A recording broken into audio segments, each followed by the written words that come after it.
Ever wondered what's really going on beneath the surface of the internet we use every single day? There's this mysterious, almost mythical place people whisper about, the dark web. Well, today we're diving in. And we're not just going on rumors. We're using expert guides from Europol and the Rand Corporation to finally separate the crazy myths from the cold, hard reality. It's time to draw a clear map of this hidden digital world. Okay, let's kick things off with a number that may just completely flip how you think about the internet. Everything you can find on Google, every news site, every YouTube video, all of social media, that's only about 4% of what's actually out there. The other 96%? It's completely invisible to any search engine you'd normally use.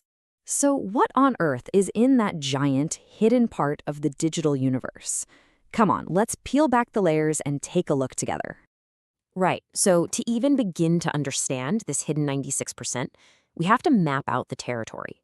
The absolute best way to picture the internet structure is to think of it like an ocean. The world you and I know, Google, Amazon, all that stuff, that's just skimming the surface. And here, you can really see the scale we're talking about. Look at that tiny little 4% slice. That's what we call the surface web.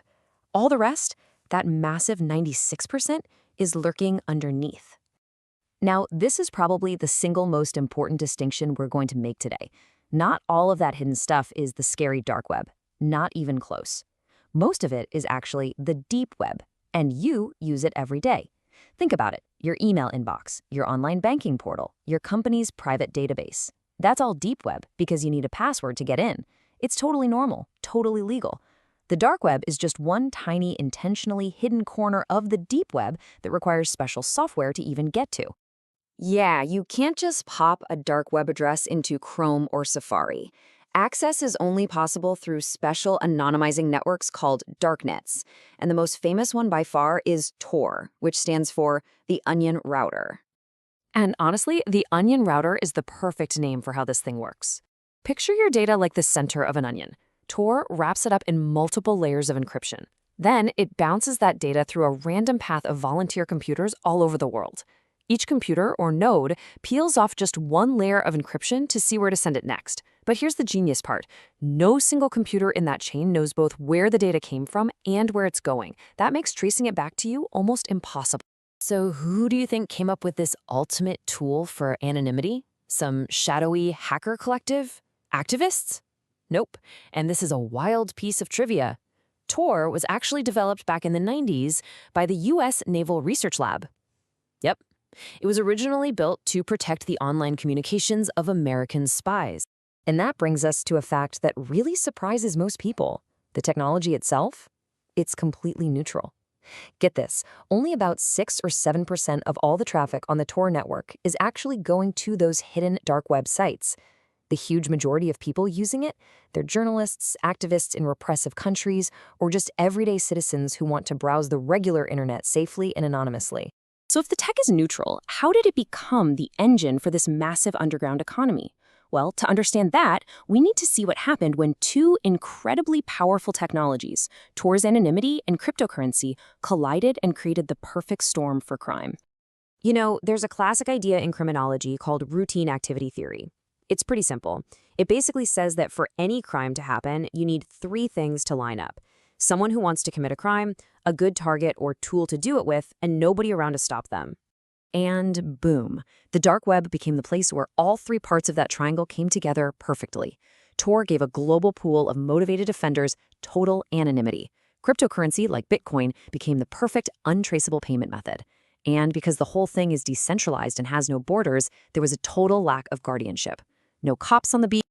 Which, of course, brings us to the question that's on everybody's mind: what is actually for sale in these marketplaces? The stories we hear are insane, but let's look at what the expert reports tell us is the real deal.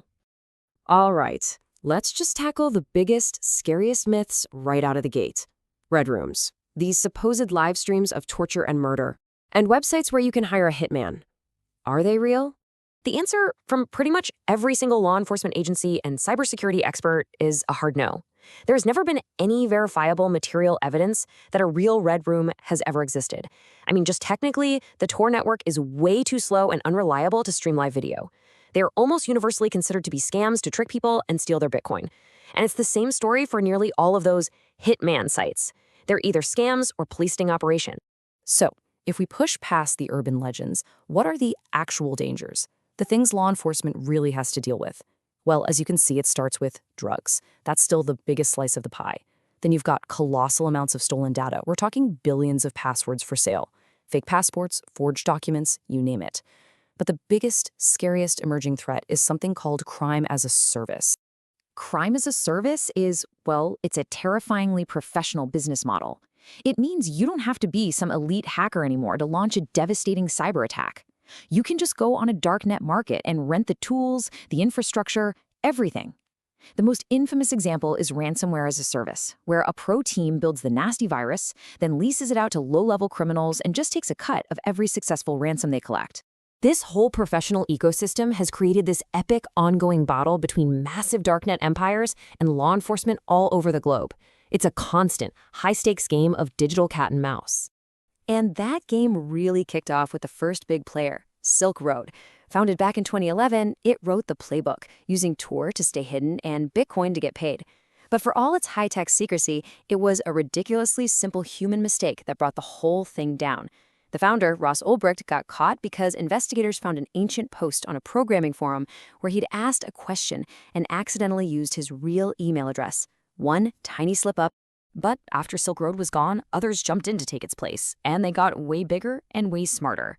The absolute king was Hydra Market. I mean, before it was finally shut down in 2022, it was responsible for an unbelievable 80% of all crypto transactions on the dark web. Its total revenue is estimated at $5.2 billion. They even created a system for physical deliveries using anonymous GPS dead drop. So if Tor makes people so anonymous, how did these guys ever get caught? Well, the golden rule for law enforcement is simple. Follow the money. See, while Tor hides your location, the Bitcoin blockchain is actually a public record. Every single transaction is there forever. So specialized investigators can trace the flow of dirty money from one digital wallet to another. The second a criminal tries to cash that crypto out into real dollars through a regulated exchange, bam, their real-world identity can be exposed. Now, taking down a giant like Hydra is a huge win, but it seems like a new marketplace always pops up to fill the void. And that reality is forcing law enforcement to think beyond just making arrests and to consider a whole new strategy for the future. And that new strategy is all about prevention. Europol figured out that a lot of these cybercriminals are young, often teenagers, who are brilliant with technology but don't really get the real-world consequences of what they're doing. So they've started a program to actually engage with these at-risk kids, teach them the law, and help them channel those incredible skills into positive legal careers before they make a mistake that ruins their life.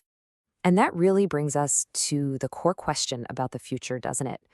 The dark web is the perfect example of how technology is a double-edged sword. It can be a tool for freedom, and it can be a tool for crime. So as these digital worlds get more complex, we have to ask ourselves, is the only answer this endless cycle of digital cat and mouse? Or is it about changing the culture for the next generation of tech wizards?